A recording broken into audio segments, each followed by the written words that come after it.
1, 0. 0. I think it's 0 means we're live.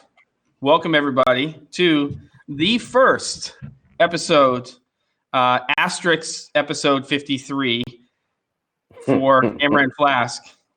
Ben knows what that means. Welcome. It feels like it's been months, especially for the three of us being together. And welcome to another episode, another year, and to more chatter about our industry and drinking and all of the fun stuff that makes us happy as people. Here they are with me, the golden boy, and stop it, Mr. Caleb you stop Pike. it. And of course, Purple Rain, Mr. Ben Barden. How are you, sir? I'm good, thanks. I'm going to start using that as my username on forums and things. You Purple should, Rain. and hashtag it. Yeah. Now that you're chuckling, let's find out. Let's just jump right into it. What are you drinking for your first beverage of Camera and Flask for 2020? What's it going to be? Well, I was going to do a beer, but then I had a really hot curry that I made that my wife and kids hated. I loved, but they were sitting there crying, swearing at me. So I had a beer with that. It's now midnight, so I'm going to have. I have to do this off camera. I need too many hands. So I have gin. Yeah. Okay. Out of the freezer, and I have tonic, nice. both of which very budgety options that are from Lidl. So the cheapy Aldi equivalent supermarket. Okay. So I we'll wish our see how Aldi both sold of these gin. things are. Yo, does it not? I think Just we've had this conversation. beer, wine, and they have like Irish whiskey or Irish cream. Yeah, but that's Ah. because it's a state thing, I think. Because if you go to a Trader's in California, you can buy Trader's Scotch and whiskeys. But in Oregon, you have to go to a state sanctioned liquor store in order to buy liquor, spirits. Really? Interesting. Yeah. I'll have to look that up for Illinois. So I can basically go to any supermarket and I can buy beer, wine, and for some reason Irish cream, and but I can't buy any spirits in a supermarket. But I can go to a liquor store and blah blah blah. There you go. Juices and salad. Stinking hipsters ruining everything. All right, good, perfect. All right, People in the chat. Good to see everybody. What are you drinking? Oh, me, right. So this is a gift from my father at Christmas. Ooh, come on. Oh, come on. There. Whoa, There we Weller. go. Weller, I've never had anything like this before. It's a 12-year aged weeded bourbon. Interesting. So there's a lot going on. It's and very 12 complex, year one for could say. a bourbon, that's pretty aged. Wow. I'm just gonna do a nice little. Did you say weeded? Wheated. Oh, wheated. Yeah, no, Yeah. That's not Caleb's thing. No. No, I was thinking, what? He's in Illinois. He's not in, Weeded. he's not Although in that's that California. this year, as of January 1st, it's legal here. Really? Recreationally or just medicinally? Really? Recreational. Crazy. Okay, well, there you go. Boom. We know what the streets of Chicago are going to smell like. Like the streets There's of a New cloud York of and green Portland. smoke over the city. Oh, LA, yeah. for sure. So come on, All right. What do you want? What have you got? What did Father Christmas bring you? I've got only one thing, and I have two receipts here that for the same thing, and I just keep deciding if I'm going to take it back because Jess bought me a bottle that's so damn expensive, but here it is. So I'm like, are you kidding me?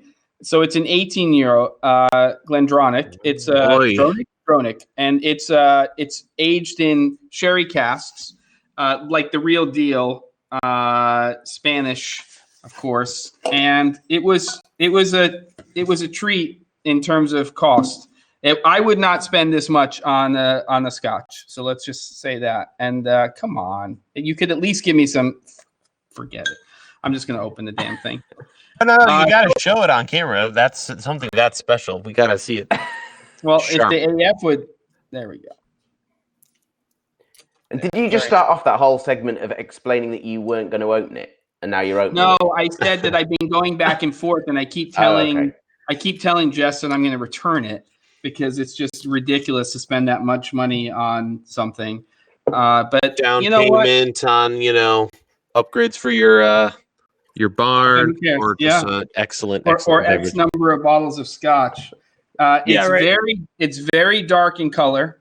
It looks lovely. So to 2020, everybody, and let us know what you're drinking. Slanjava, come on. Slancha. Waiting. Cheers. Oh, excuse me, Purple Rain. Oh, for goodness sake. Worth every one of those $140. Jeez, man. Amazing. Delicious. Wow. Oh, that is amazing. Very happy. So where is that from? Is that a Highland one? It's a Highland whiskey, single malt, of course, and it's non-chill filtered, natural color. So that's coming from the cask. And man, I've never actually had a scotch from this distillery, and I'm going to be looking for their 12s and everything else in the future because this is amazing. It says lovely and sweet fudge, fruit compote, and Glacier Morello cherries. I love how over your right shoulder, that color perfectly matches the bottle label and the box. Thank you. It's like spot on. You couldn't more accurately. Wow. Look at that. It's a darker, but it's right on. Beautiful. Nice. Hey, and I just turned the dial to change the color. Yeah, he did right before the stream. He's just like, I didn't even change it. So here we are. What do we got? Pure leaf iced tea. Can't go wrong there. Let's see. What do we got? There's quite a lot of waters going on today. Yeah. A lot of people doing dry January. Yeah. They're recovering. They're recovering, and then they're getting ready for Fat Tuesday. So stuff happens. So here we go. And then they'll have to do it again after all of that. So we are in a new year, a week plus in. And I guess the first thing is to just ask you, Kim's having a glass of wine. Very nice. Ben, how were your holidays? And from recharging and getting ready for the new year, sort of what happened on your end? It was nice. We were just very quiet. We didn't do very much at all for Christmas, New Year. New Year was really quiet as well. Last year we had a big party on the street. This year I went to the pub the night before, my local pub that's also the brewery down the road, which was only open till 9 p.m. So I thought that's a safe bet. We'll go at 8, have a couple of beers, early night, ready for New Year the next day. And because they don't open New Year's Eve themselves, they have their last day of the year. Is the day before. So thought I'd be back by about 9:15 and rolled in at 4:30. The mother of all lock-ins. Yeah. Wow. The beer doesn't run out if they've got their own brewery. Yeah, so they were going to chuck us out at about midnight, and then the landlord, who is now a friend, opened a bottle of whiskey, and then it was 4:30 in the morning. And then that kind of ruined New Year's Eve. But other than that, it was nice, super quiet. So, and recharging, good for that. Very nice. Not an awful lot of working for January, though. A lot coming in now for the rest of the year. But I always have that slight relaxation, but with a little bit of tension going. When's the phone going to start ringing? And it really has done this week. So I'm now less stressed than I was over Christmas. But good. The perils of freelance. Yeah. From my perspective, it's slightly different, but every January, I'm like, so this might be the year. It all comes crashing down. The end of YouTube, the end of influencers. It becomes illegal in the United States. Just like illegal. This is the year. This is it. It's been a ride, and or World War III starts, and like, who needs to know, about. Well, on that front, the year's got off to a great start. Yeah, World War III's coming. So maybe. Yeah. So anyway, that's my January usually. It's just kind of like So it's basically drones and influencers are out, and that's it. The influencer thing has to explode at some point. Yeah, I've got conspiracies about that, but we'll say that for another day. All right. Keep riding the wave. Yep, exactly. Keep going. And keep creating your community. Good. Well, for me, much the same. I mean, it's always a strange time of year when you're a career freelancer, small business owner. Not the wealth of work that I sometimes get in end of November going into December. So like Ben, slow, starting to pick up now, conversations are starting to happen. So that sort of, slight, continuous possible stroke going to heart attack situation is starting to calm down a little bit. But, until you start to get some signatures and things really are there, then it's still a little bit stressful. But I've been taking the time, as many people do, I think, to maybe not do anything related to New Year's resolutions. I'm not really that type of person. But it's just organizationally really kind of, taking this space and getting it ready for when I have the funds to build the first studio. And that's kind of the thing. So I've got new shelves that I've bought, new storage things, new rack systems, and I'm just going through that whole process of redoing, where everything is and trying to find a home for everything, which is, as you know, both of you, and I would say Caleb, especially because of what you're doing, it's a never-ending battle when you deal with all of this type of equipment and all this gack. So there you go. Yeah. Oh, that's interesting, because I've had a similar rearranging of this space. So I've been having really bad neck and back problems for quite a long time after getting smashed over the head by a barrier in Serbia. But that's another story. I remember that. Told you. Yeah. So I've been trying to avoid working like this so much on the computer. So I've now taken my desk, my main workstation desk, and bought some long legs from IKEA and raised the whole thing up to be a standing desk. So I've been reconfiguring everything from that. And also my PC, we've had this talk many times about the PC Mac thing for edit workstations. Well, mine completely launched itself about 3 weeks before Christmas. My PC workstation, which has been running along fine for 3 years, completely died. Like motherboard, CPU, motherboard, CPU, and RAM, all three. What? It did the lot, and I've no idea why. So the whole thing went back. It was still under warranty by 3 weeks. So the whole thing's gone back to Scan in the UK, who built it, who have been amazing, given me a full new motherboard, which is updated to i9 processor, all the modern RAM. So it's a whole new computer that's come back, which is great. But it is that whole thing that have either of you ever had a Mac hardware issue, like a Mac that has just died? Yes, for sure. Yes, you both have. One time. This is the thing I was starting getting. Yeah, it was an iMac. Okay. I had one completely die. It was under. I always get the Apple Care. Especially laptops, which is brutal because it seems like it's like a third or a quarter of the cost of the whole thing. Expensive. But I always get it. But every once in a while, when it goes up, it's like, thanks. Yeah. Well, that's interesting because I was having that, because I've been annoyed with Apple for kind of abandoning the Pro market for the last few years. Although they seem to be really back in the game at the moment, obviously with the new Mac Pro at its ridiculously high price point, but also 16-inch laptop, Pro laptop, which is fun. Yeah, so they've finally gone back to putting GPUs in laptops again, which they haven't done for a little while. So all of that's making, I was starting to really question that decision. But now the things come back and it's really quick again, and I'm all happy for now. Nice, at least. Well, I'm cracking up right now because there's a lot of conspiracy theories starting to happen about what's sitting behind Caleb's right shoulder on the table. It's like somebody said that he's got a Bitcoin farm going. I think he's trying to push up his subscribers to 1 million really fast. You got a whole business going on. I don't know what's happening. What is that behind you? Okay, so first, before we get to that, before I forget, just because it's amazing, you were talking about standing desk setups, Ben, and I saw this video. I'm putting it in the chat. It's under Jem's name, but that's me. Just dumping the link there. This desk that's like one of the cheapest, best made sit stand auto desks. Yep. So anyway, there's that for anyone who wants to check that out.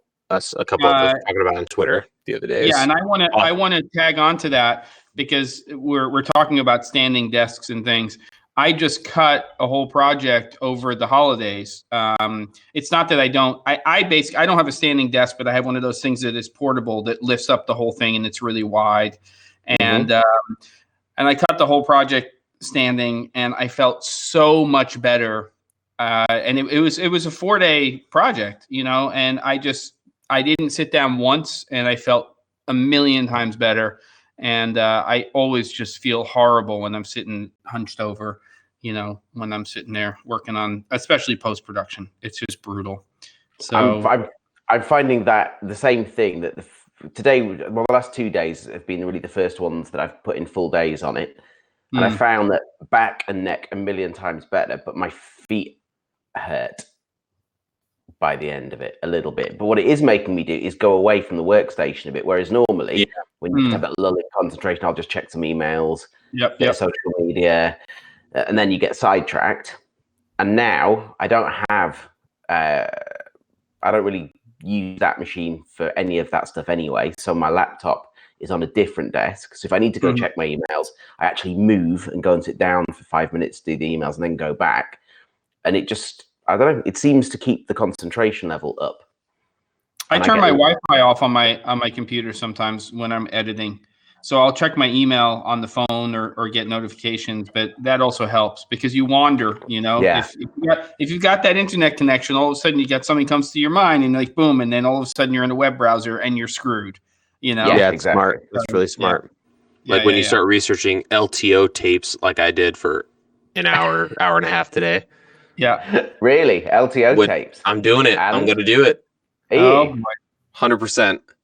Wow. Speaking of conspiracies, so now tell us about what's behind. Okay, yeah, we've got some stuff to talk about here. So hold the LTO thought. Well, maybe we'll do an episode on that sometime because it's really interesting.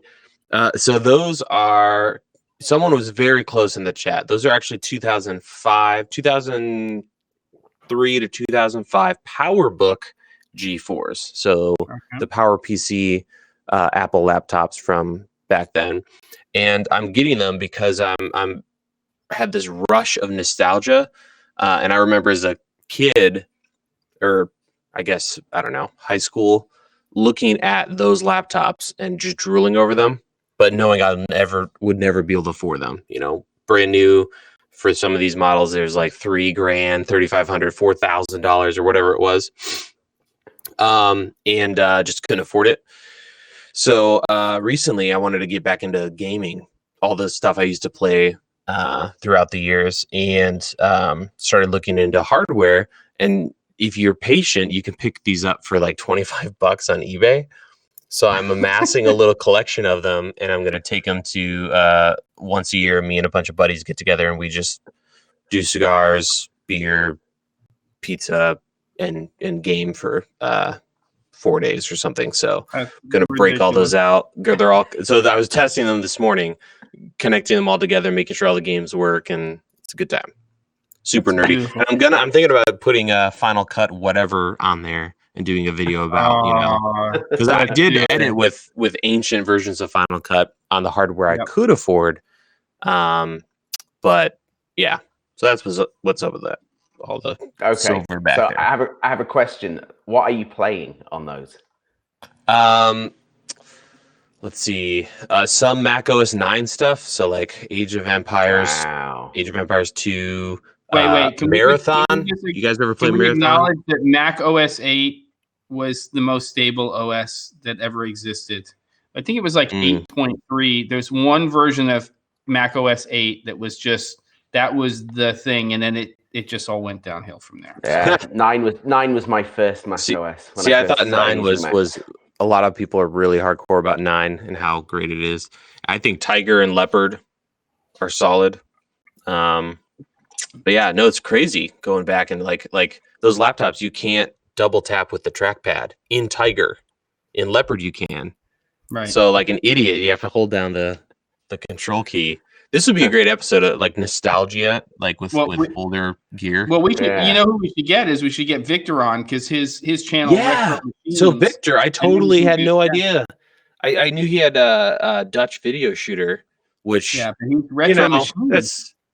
I'm sure it was original, but when I read that, I'm like, huh. That's But video shooting. I discovered he had the other channel, which right now I'm super getting into like server-y stuff, which is super new to me and very daunting. But I found his channel and I watched like a ton of videos. So well done, dude. And I love the retro PC gaming and stuff on there. So props, love it. Yeah. So anyway, long tangent. Beautiful. That's Beautiful what's up back there. Love it. Love it. I don't love the fact that you're talking about how you were drooling over those.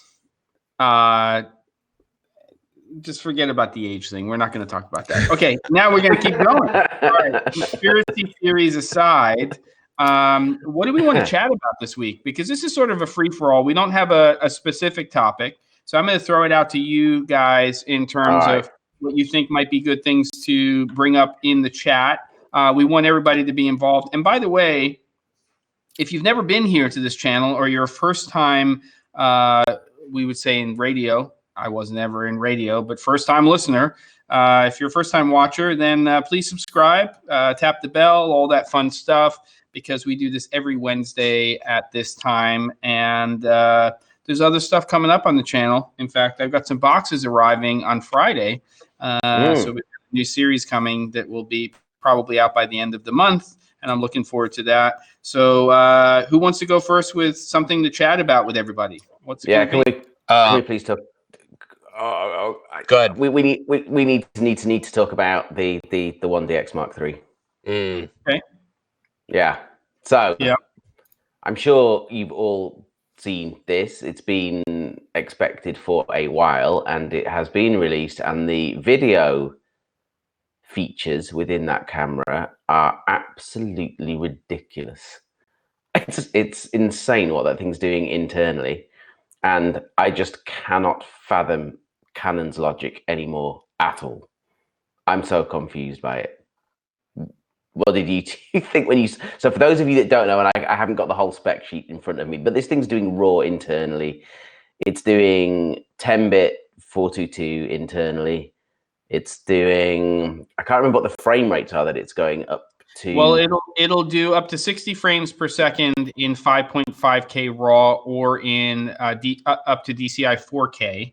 And it will do 120 frames per second in HD. Yeah. It's such a... So I said this earlier this morning on the show. What I don't understand is why, when you've invested in formats, are you not carrying them through to other camera systems? Because RAW light. Yeah, there's no cinema raw light in this camera. It's got CRM files that go up to 2.6 gigabits per second at 5.5K resolution at 60 frames per second. So, and you have to process it with photography software, basically, at the moment. So what's up with that? Like, I get it. It's great that you can record to CF Express cards internally at that resolution, but who the heck's going to do that? And why aren't they just adopting and using Cinema Raw Light and XFAVC as the two formats that are the containers for this data? And that's really the head scratcher. And there's some head scratchers with the C500 Mark II as well. But that's the thing that I don't understand. And it's amazing. It can do amazing things. But those are the things that I'm not quite getting. And you can't use autofocus in RAW. And there's all kinds of other caveats. But it's... I thought you could at some frame rates, but not others with RAW. I think you could at sort of standard 25, 30 frames you could do it. Anyway, regardless... The other thing that I find really weird about it is that when we've had the conversation about the C200 and the lack of intermediate codec with that, as in we've got RAW, we've got 8-bit, there isn't that kind of golden 10-bit 42 in the middle. And the whole logic that has come out of that everyone's surmising that Canon are protecting their cinema cameras, the higher end cinema cameras, by not putting that in. And we kind of accepted that. There was that rumor coming out before NAB last year that everyone was expecting them to put the intermediate codec in and the raw output from the EOSR and all that stuff, which was clearly nonsense, just one of those rumors that was flying around. But then this kind of throws all of that logic out of the window, because this is a stills camera. This is predominantly a stills camera, and you've got that intermediate codec in there, and you've got RAW in there, and this whole thing that we've been assuming that Canon are protecting the higher end cinema cameras, which might be part of the reason why they're not putting those codecs that we've talked about in. But it just seems really bizarre to me. I just don't get them at all. This kind of structure of features and the cross-pollination between the stills and the cinema camera world. I'm confused completely. Caleb, let me tell you something else that's a little strange, sir, golden child. Here's a really weird one. On the C500 Mark II, you can shoot in Cinema Raw Lite. You can shoot in 4K. The proxies, which can only be recorded, I believe, if you're doing Cinema Raw Lite now. You can't have proxies if you're doing XF AVC like you could in the C300 Mark II. But get this, the proxies in that camera are 8-bit 420 1920 by 1080 proxies. That's in the C500 Mark II. When you can use them, right, that's what the proxies are, at 35 megabits per second. In the 1DX Mark III, when you're shooting in Cinema Raw, whatever that, it's not Cinema, whatever it's called, CRM, if you're shooting RAW on that camera, you can have 4K proxies. So why they're putting 4K proxies in the 1DX Mark III, but not in the C500 Mark II? What do you think about that, Caleb? Is that bonkers or what? I don't know, man. From talking to their people at the one event I've ever been to by Canon, it's almost like they overbuild and they're so conservative with like the processing power and everything.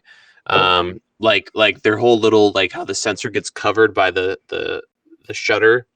Their first mirrorless camera, and they're terrified of the sensor getting all jacked up, even though for how many years now we've had mirrorless cameras without this, and they're fine. Yeah, but that feature is amazing. It is amazing. That's Canon. A year. That's Canon. The engineers are like, the sensor's going to get ruined, so we're going to cover it.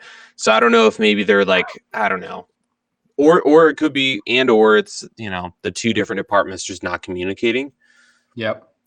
So you've got the RF and EF stills division doing just whatever. Then maybe they have a guy that's like sort of video-y, but they're not the cinema team. And the cinema team's doing their own thing. He's video-ish. What would be interesting, I've never really thought about it this way, but it'd be interesting to completely separate the two and look at each camera and see if it makes sense. So if you just look at the C200 and you just look at the C500, are they pretend like there's no stills cameras at all? Does that make sense, the way they like cripple certain things? Not really. Well, not really, because why would you no longer have, I don't know. The logic defies me, because you have a C300 Mark II, which allows you to record in XF AVC and have proxies.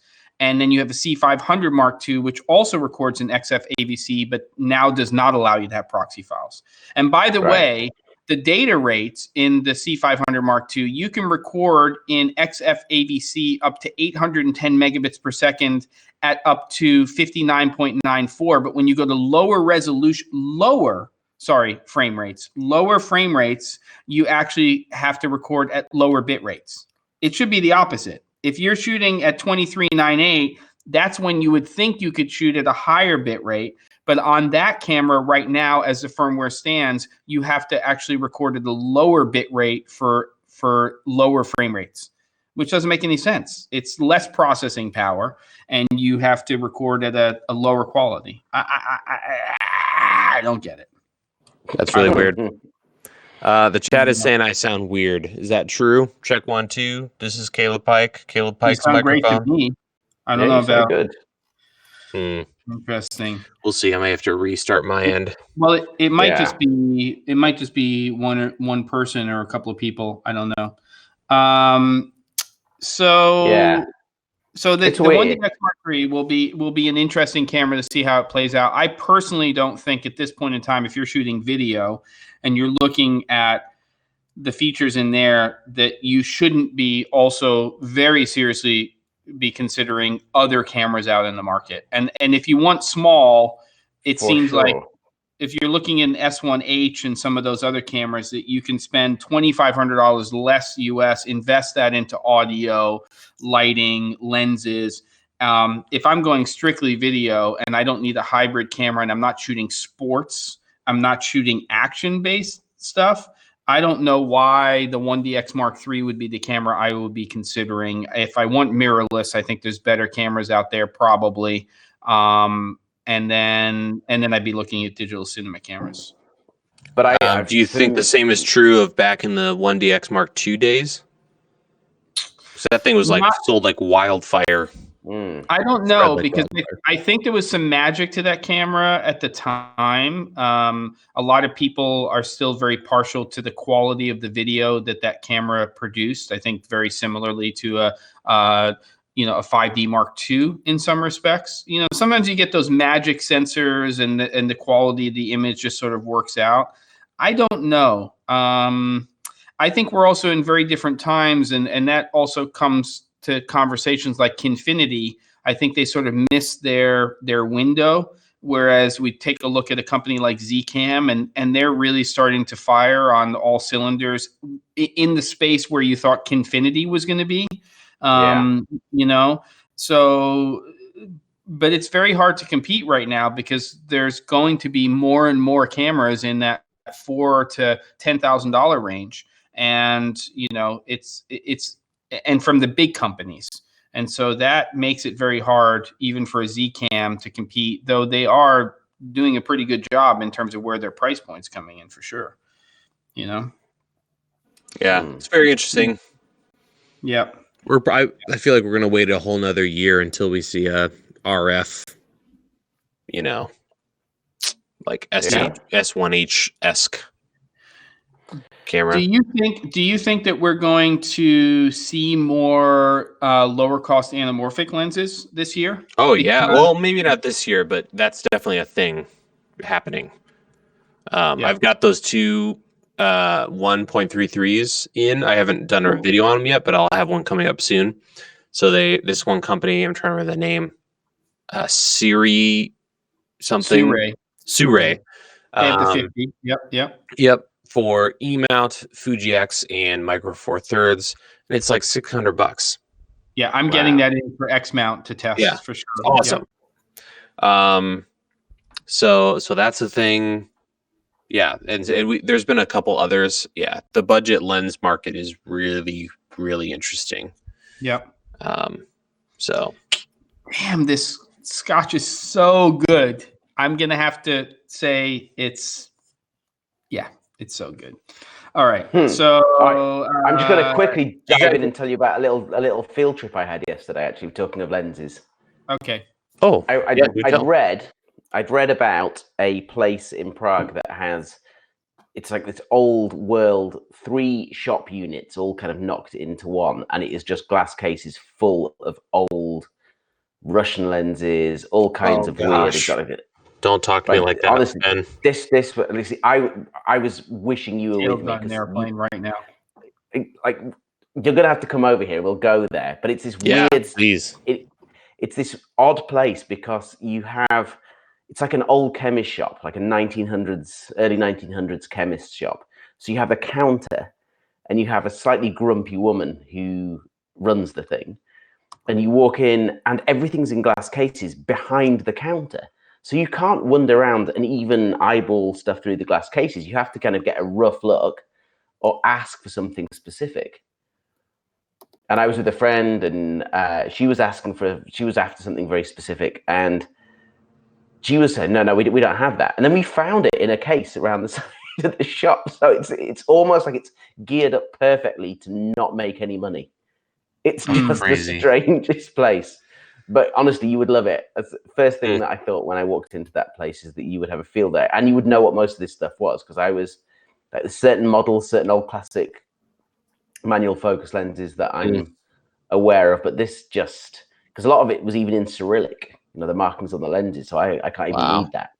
My friend that I was with, she's Russian, so she could understand it all, but it's amazing. It's wild, like place. Jeez. If you want to Google it and have a look at the place, it's called Jan Pazdera. Definitely send it to me.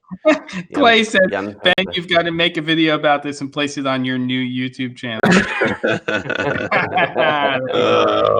wouldn't get along through that the door case with the packing camera video rolling. you were going to do. Yeah. It's all happening. It's going to happen. A side note to your side note here. I've had a dream. I don't think it'll ever happen, but I love thinking about it every once in a while, of starting an event that happens once, maybe twice a year, where you get sponsors involved and like bring people together that have massive lens collections, and or start a lens bar or lens and camera bar.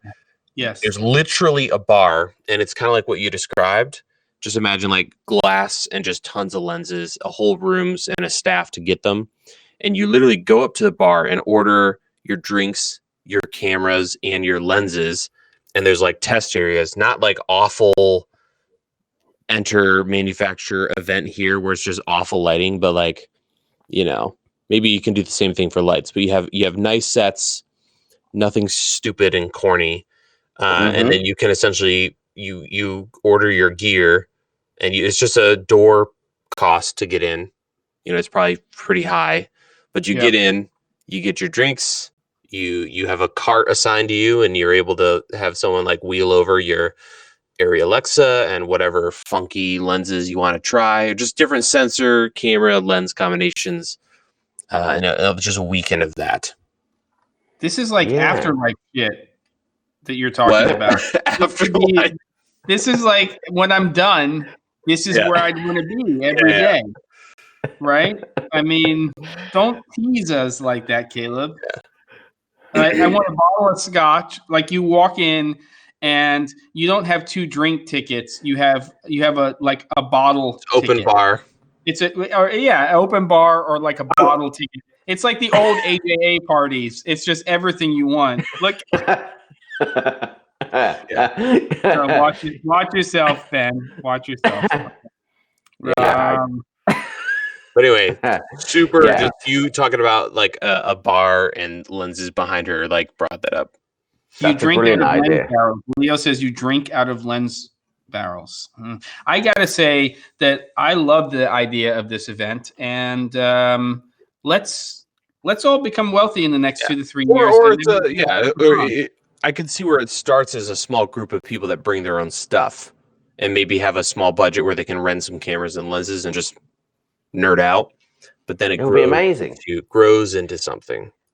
So instead of the filmmakers intensive, it would be the lens makers intensive. Exactly. And we could, come on. You rent out a ranch in Northern California and you bring all the stuff up, and it's like a whole thing. Yeah. Yes, that would be different locations around the world, you know? Yeah. There's something in that. There is. Super niche. Definitely something in that. Niche. But and now you like those crazy car meets, you know, exclusive car meets, but like cameras and lenses. Okay, now I'm excited. Yeah. Oh, stop it. Okay, now my mind's wandering. Okay. What else do we want to talk about now, Caleb? That you let's just get Nikon out of the way real quick if we can. Okay. You do it. So a lot of people ask me what my thoughts are on the whole Nikon Z6, the new RAW, and honestly, I'm kind of super over it and not even going to talk about it. I don't want to be dramatic or a drama king about it, but there's been so much hype around this. Yeah.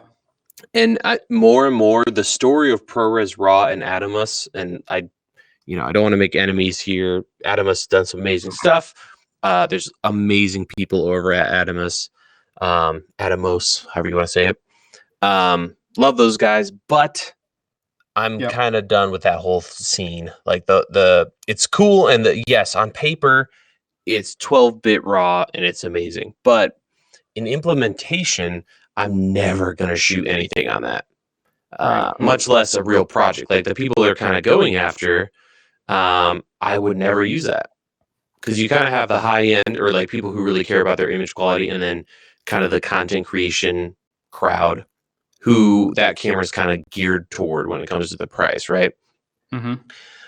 But the workflow is so convoluted. There's no log. If you look into it, like it's all crazy. And the people who care about going through all that pain to get a great image, it'd be one thing if at the end of the day you have, raw, you can, rescue highlights and do all this stuff, and like the amazing image is incredible, nothing else like it out there. But that's just not the case with what we have these days when it comes to other options. So as it stands, unless Apple or whoever's in charge gives us control of variables when it comes to RAW, and there's log, and it's, we have like nlog or vlog or clog with a bunch of dials where we can change our values. It's not going to be adopted, I don't think. And Apple has a history of getting something to market that's new and, special, and then fine-tuning it. Look at Final Cut, look at, a lot of their products. They just, the iPhone, you couldn't copy and paste, but they had something that was incredible, and they got it out there, and then they, worked on it. Yep. So that could change. By the way, that's where I stand on all that. So I'm not going to send my camera in. I'm probably just going to sell my Z6, and nothing against Nikon. Not do the upgrade. Now, Caleb, we're hearing you fine, but it sounds like the audience is hearing some max headroom and some strange out of phase stuff with your microphone. I don't know why we're not hearing it. You sound clear as a whistle to me, and to you also, Ben? Yeah. Okay, it's probably a live stream, so why don't you guys carry on, and I'll reload this page for me. Okay, great. Okay, cool. Cool. I'll be right back. So that's interesting. I mean, I haven't been on the Z6 bandwagon, and I know that, it's recently been released, and you have to send the camera in, and you have to get it updated and everything else. I think that monitor recorders have their place, and I actually just finished up a video having to do with the new live switching feature on the Sumo 19 and the Shogun 7. And I think that that's incredibly useful overall, because what you're doing is you're feeding 4 sources into a monitor recorder, and you can get 4 isolated recordings and a program stream. And I just got a text from my wife saying, I see you're enjoying your Christmas present, and I am absolutely enjoying the Christmas present. But, I think that, the more we can move away from monitor recorders, the better. But at the same time, because of what camera manufacturers are doing, and because they are sort of so inconsistent, and it's interesting because Blackmagic is probably the one company that's not inconsistent in this case. They're sort of like, let's do Blackmagic RAW and we'll do ProRes. And they just put that shit into all of their cameras, which is absolutely what we want as users. It's just, why can't more people do that? Now, I know that there's the whole issue with the red patent, and all of that stuff. I just really wish that Blackmagic would license Blackmagic RAW to more companies, right? Yeah, and it's kind of interesting, I suppose, in the way that it was all announced whenever it was 2 years ago at NAB, Granddaddy's talk. And the way that it was described was that it really was going to be this open format, and it was going to be available to everyone. And I think it is in terms of on the post side, but I don't think it is in terms of the camera side. I don't know exactly how that works. Well, there's a lot of stuff going on the camera side. Yeah. There's also other issues politically that go on between different companies in the industry, which is affecting overall adoption of certain things out there. We won't get into that right now. For me personally, I just would really like both ProRes RAW and Blackmagic RAW to be supported by all NLEs, and then to license them to the different companies out there for camera capture. Though I think that there's a problem with ProRes RAW specifically, in terms of it being implemented on the camera side. It seems like. Well, actually not. You got the DJI camera, but it's how much you can do with it in post, which is also a little frustrating as opposed to Blackmagic RAW. I mean, Blackmagic RAW is so interesting in terms of the reduced file size, and that we're still talking about fairly expensive media with CFast and everything else, and it's such an attractive codec for that, but it's only in their cameras, as you say. Yeah, I mean, we'll have to see sort of how that goes long term. But again, if Blackmagic RAW were supported by Final Cut as well, that would be a pretty big day. There's some things that have to get sorted out over the next couple of years in both the video and the audio space because of patents, or maybe they won't get worked out. But it's frustrating for us as end users because, Do you guys hear me? Clay, right away? do you know something I don't know about getting B-RAW on Final Cut Pro? Because I don't know if it's going to happen. Can you guys hear me at all? Time already. My wife, by the way, sent me an article yesterday on the potential benefits of having whiskey every night. So I didn't have a problem with that. So there you go. What are you going to say about that? Really? Nice. Yeah. She wasn't saying drink a lot of whiskey, and the article was very specific about not drinking too much, but there might be some benefits. So what are we talking about? Check 1, 2. Let's talk about, we're waiting for Caleb to come back, but Check 1, 2. What about next week? Because what we'd really like to do is kind of figure out what next week's episode's going to be. Sorry about that, guys. There he is. I didn't hit join room, so I was talking to the chat, but not you guys. Oh, you were? Okay. If everyone can hear me, let me know. I thought it might have been a 10-1 or something, but no. Yeah. All right, good. I was talking to you guys, but you weren't hearing me. So we'll have to get some feedback on whether or not Caleb has a delay. As long as they can hear me, whatever. We're gonna come with it. Real quick, just wanted to add to your guys' conversation that you couldn't hear me talking. Yeah. I think delay and waiting on seeing what's going to happen in the next year, because if people are going to adopt Blackmagic RAW, it probably needs some time. And I think someone mentioned in the chat, I already lost who it was, but they were talking about the video assist. And I think that's 100%. I could see that being a ProRes RAW capture device in the future, maybe. Potentially. If there's a way to interface, the camera to that device, maybe they just go over HDMI like ProRes RAW. And wouldn't that be hilarious? Atomos figures out a way to make it work, and they just take the same idea, ridiculous, and perfect it with what's already awesome, and that's Blackmagic RAW. Yeah. Anyway, that's it. Victor, talk lenses. We could talk lenses next week. We could. I mean, we could bring out some of our favorite lenses. We've done that show. We have. It's been a while. Yeah, we could do it again. It has been. But how about we talk about, because there's been, I think, a lot of rather than our lenses, unless I haven't really bought anything new particularly recently, but I think there's a lot of very interesting stuff coming up, stuff that's already on sale that's fascinating. There's lots of new players in the market, which I think will be good to talk about, which weren't around maybe to the same degree last time we covered this subject. So maybe we could go over a bit of that rather than sort of our own personal things that we've got now. Yeah, I haven't bought anything for a while. I know if you two have. Not terribly much. I think that brings up a really interesting idea as well, and it's pretty much the same idea, but our wish list in different categories. So wish list within reason. We could add a couple wild, of course, everyone wants to see 500 Mark II sitting on their desk for kicks. But stuff that we have been researching and really wanting to figure out in different categories or one whole episode.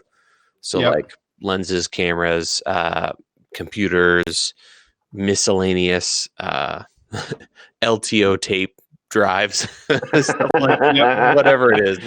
Man's obsessed. Could be interesting. I am. I'm super my children, David. I use my children to wheel my gear around. I have 3 of them. That's why I have 3 kids.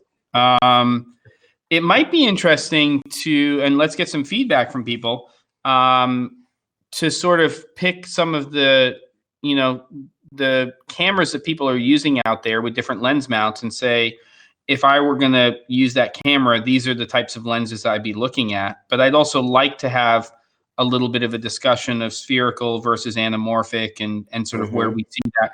I have very little to almost no experience shooting anamorphic stuff. Same. But I think that's going to change. And I think it's important to have conversations about how you're matching and making choices about different lenses for the camera systems that you are either considering or are using. So I don't know what that is. Gentlemen, any feedback on that? Because I think we have to kind of sort out a real topic for next week to come in, and it's not just a generalized conversation. And again, this is, I'll put that out there for the chat as well. Yeah, definitely chat. Let us know if there's something that would interest you that you'd like to see us talk about. We haven't done a kit in a while. We just need a kit idea. No. I had one. I had an idea of something fun that we could do, but it's a slow burner because we're going to have to wait for stuff. But I thought it would be kind of cool if we. I keep getting bombarded with spam from Wish at the moment. I don't know if you two get this crap as well. And you get all kinds of like modifiers and lights and all for like $20. I think we should do something that we have a really tiny amount of money to spend on something like accessory wise, probably, because we know it's going to be slightly subpar. Yeah. But I kind of like the idea of chucking $50 at Wish each and then waiting the month to see what we get and see if we can actually put it to some use and if it is usable. It's like that'd be fun. The PC tech community have done that, and it's really interesting what happens. Like they buy a like monster roaring gaming laptop that costs like $4,000, and they get this crappy Walmart laptop in return. I've seen it. Yes. That's I haven't even looked at gear. Like there's loads of like soft boxes for like $2 and okay, sure, that kind of stuff. I think that could be quite good fun. We could each spend like $5 on Wish, or I don't know, something. I've never looked into it far enough to work out what the postage costs. Sure. So I know if the shipping's gonna like throw it through. Right. But I think exactly. I was thinking you take some really small arbitrary amount and then we figure out what we can get, something that we might actually use. That could be definitely something to consider. We had talked in the past of doing a gear challenge that was we can't use anything we've picked in the past. Yep. Which that could be interesting again, going with a or any brand that could get really interesting. Okay. So if you've done Canon or Fuji in the past, those are out. How about a use lens challenge? Use lenses? Lens? Yeah, use lens challenge. Yeah, okay. Where basically you've got $2,500 US or something like that. And it's going to be what's in the cart that day at B&H, but you basically say, okay, you're going to have to pick something. And then we have to discuss why we chose that particular lens mount and what lenses we wound up with. I'm not saying that's next week, but I think that could be. Yep.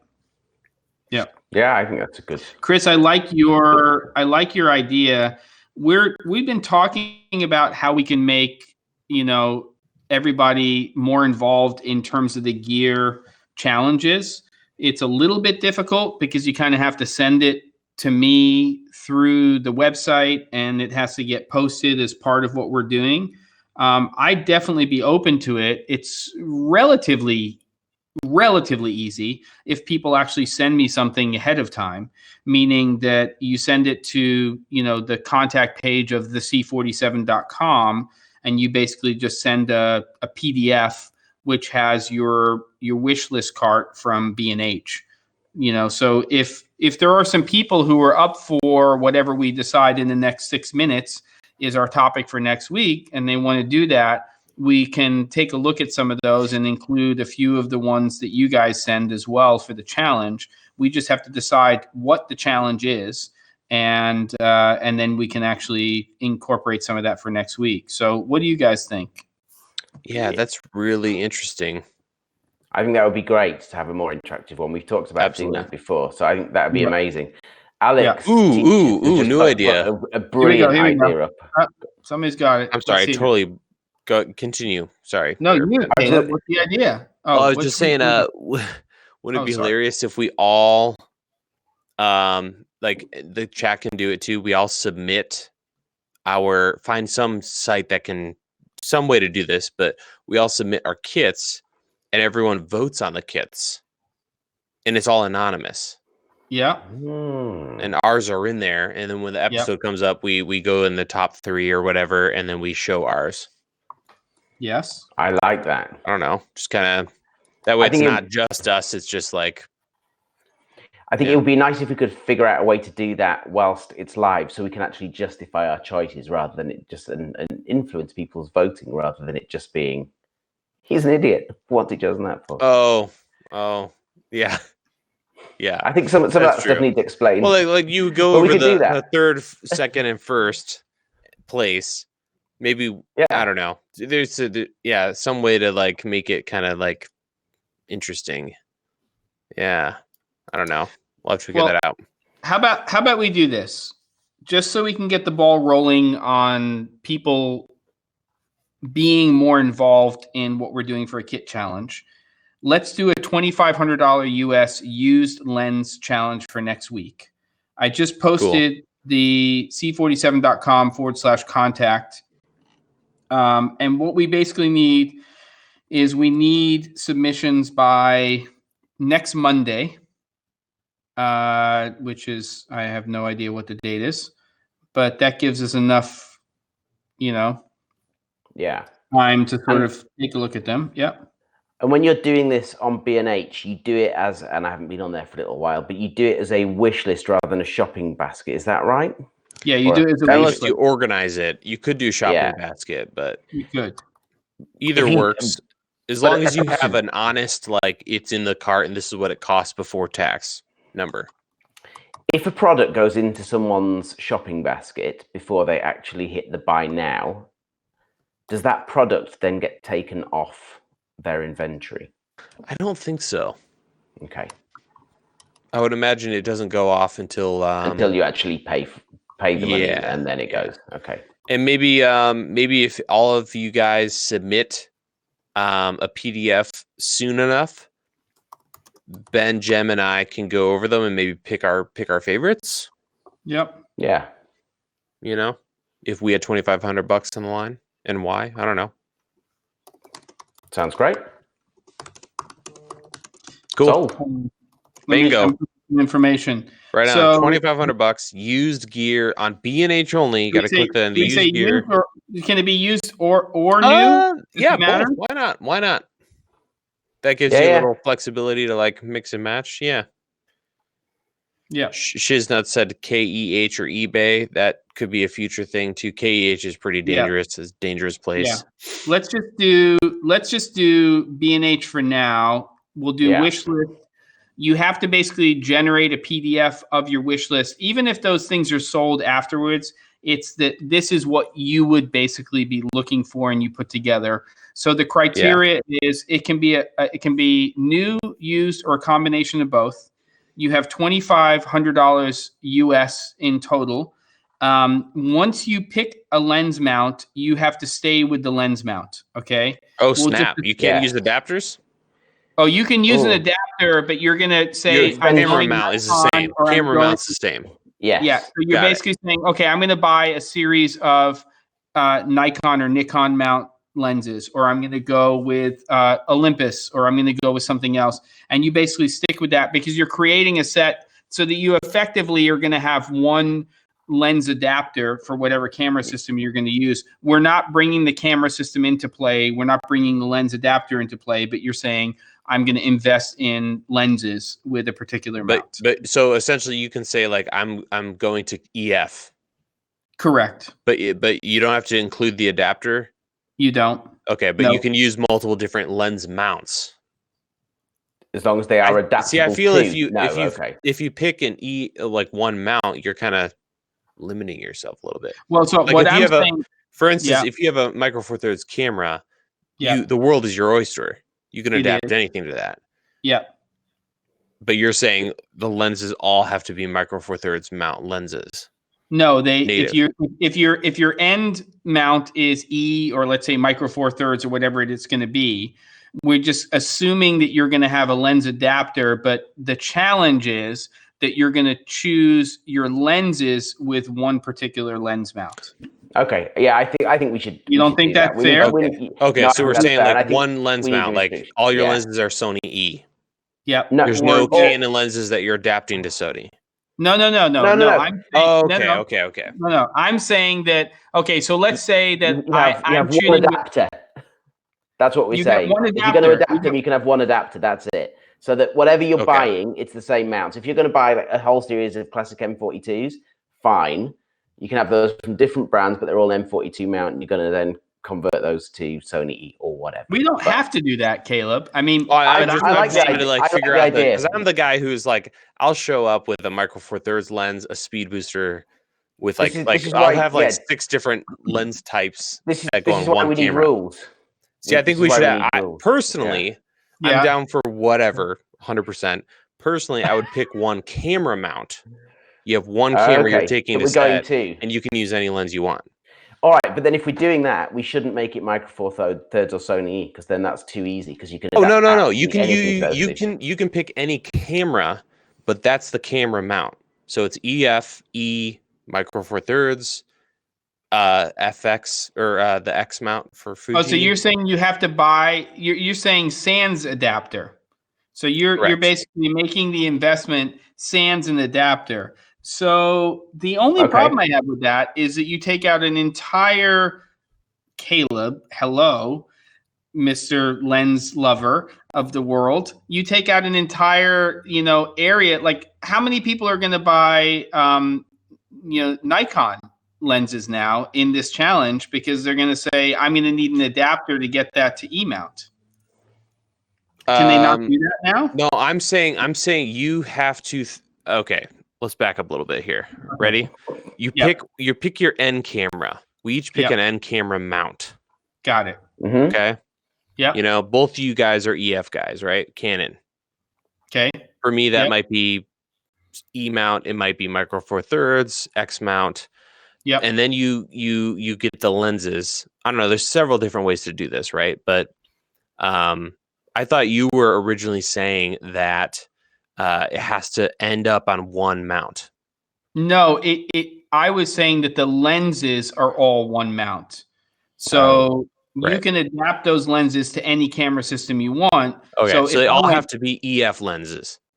So if I went Nikon F mount, right, I can adapt all of those old school lenses to pretty much any camera system that's out there. Right. So I can use those on E. I can use them on Micro Four Thirds. I can use them on EF. They all can be adapted to virtually anything, right? Or is that wrong, Ben? You're scratching. Yeah. And so it gives me, but what I was saying is that the criteria is that, okay, if you're going to choose Nikon F mount, then all of the lenses that you choose are Nikon F mount. And then you can, with a lens adapter, adapt that to virtually any camera system. Okay. The way I see it is like, I would never do that. I know. Get a little Nikon F mount over here. Ooh, I found a Olympus OM you here. have to have a lot of adapters. No, I know. Little bit of this over here, but adapters are cheap, right? Boundaries here. Okay, let's go with your way. Then it becomes like EF. Okay. Well, here we go with all the boring. Okay, fine. So I agree with you. That's fine. Okay. Yeah. All right. Okay. Let's do it. So let's choose. You're the tiebreaker. Whatever you say goes. We're going to put it on. We're going to have to put it on a Canon body. Okay. What do you mean? With an adapter, whatever, and it has to focus to infinity. No, Okay. through that. Yes. No. No, it has to fit. Whatever we get an adapter, it has to go on to. It has to focus to infinity. It has to work fully, right? So with an adapter, that's fine, but we've got to have some kind of restrictions. Otherwise, Sure. it's just I think that makes sense. E mount, if it's EF mount, it'll work on just about everything out under the sun, and there's a lot of glass that'll work with that. Wait, you're saying that the lenses? It's basically we have to buy EF mount. We have to buy EF mount lenses. No. I was thinking lens we have to be able to put it onto a EF Canon. mount. How about this? Let's pick a lens camera. has to go onto an EF camera. APS-C, like C200. It's got to be able to work with the C200, which means it'll probably work with full frame, etc. Yeah. Okay. Fine. Okay. Perfect. $2,500. Cool. Sorry, chat, for that. Okay, so I induced almost all of that. I'm sure. Break it down. Let's just break it down. So we've got $2,500 US. Yeah, you've got a C200 in your lap, and you need lenses for it. Yep. You've got $2,500. You can blow it all on one lens. You can spend it on 5 lenses, but it's got to be on B&H's website, used or new. And you do not have to include the camera as part of the amount. And if you have to adapt the lens, no adapters. There's no adapters. Yeah, but you can't. Yeah, no adapters. So we don't have to worry about speed boosters or any fancy stuff. No, but if you want to get a Nikon F mount, are we allowed to get that? And then adapt it? Sure. Right. So we're not counting the cost of the adapter. Right. You don't have to include the cost of the adapter. No, correct. But it has to exist. Yes. Okay, Shiznuts, it's not about the C200. Basically, if you can take a lens and you can adapt it to EF, it'll basically work with every other camera that's out there for the most part, except for PL mount, right? So if we want to adapt it to Micro Four Thirds or to E mount or everything else, the reason we're choosing EF mount as the basis of that is fine. I mean, for all we care, let's just go giggles and just say it's going to be a 5D Mark II. You know, who cares? It's a EF mount, and then restricted full frame coverage. Yeah. Well, it's full frame, but that's the way the world's going, I guess.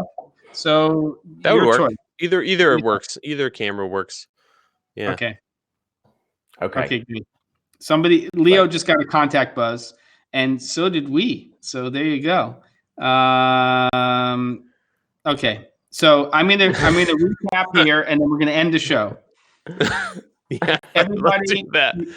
Here we go. Hold on. You got $2,500 US, and you're buying lenses. You're not including the cost of the camera body or any adapters that you need, but it has to be adaptable to the EF mount. Right. That's the base. Okay. Yes. So that's it. Full frame or crop. Why don't we say that? Full frame or crop. So that's fine. So it can basically be a full frame or an APS-C / Super 35 millimeter style lens. And that's it. That's the criteria. If you want to go new lenses, you want to go use, fine. Build it in a wish list on B&H's website and send it to that address that I gave you guys earlier on, which is this one right here. Is that good? We promise we're going to do more. Yeah. And we're going to do more of these where we get everyone involved. That's great. But we promise we'll think this through a little more fully before we put it to you next time. Either the beginning of the show before we've been drinking, or well before the show. Yeah. Yes, not including adapter or camera. And you two have things. To be able to adapt. Yeah. I know we're going way over here. Rob, you're 100% right. The challenge. Come up with the rules for the challenge. Thing number 2, I'm going to call out a couple of you because I don't want this to not happen, okay? So Bart, Victor, 360 Grad, Shiznuts, and Lakeshore Studios. I'm calling you out right now. I want to see your list. You've got to get us a list in a week. You have 7 days. And come on, Grumpy Penguin. This is forever going to be on the internet, and you'll be shamed forever if I don't see those lists. And Chris, I'm throwing you in there too. You're all a part of this, so figure it out. I'll be the bad guy there. Okay, Bart's in, even though he's bitter about somebody's bitter about the $5,000 camera. No, David's bitter. David's always a little bitter, and I don't really mean that. You just have humor. Okay, everybody knows what's going on. Do your work. Get your asses in line and just behave yourselves, kids, okay? It's not that hard. We figured it out. Happy New Year. And Happy New Year. Happy New Year, everybody. We love you all. Let's end this thing. And we have a challenge now. I'm going to have to rewatch the show to figure out what it is, but I've got it all sorted out. You guys are amazing. This scotch is delicious, by the way. And there you go. What are the parting words, Ben Barden and Caleb Pike? Looking forward to next week. This will be fun. Yeah. This will be fun. Interactive. Lakeshore Studio 4 says post the rules somewhere. Hell no. This is Cameron Flask. Just read through the chat. We don't do that. Come on. Yep. All right. I'm just going to say c47.com/contact. Looking forward to seeing your lists. And Shiznuts has it right there. Shiznuts did the thing there. And perfecto, everybody. All the best. Let me push the... Oh, no. Caleb's got to push the logo. Push the logo, Caleb. Let's do it. Shoot. Switching browsers here. Okay. Godspeed. Good night. See you guys next week.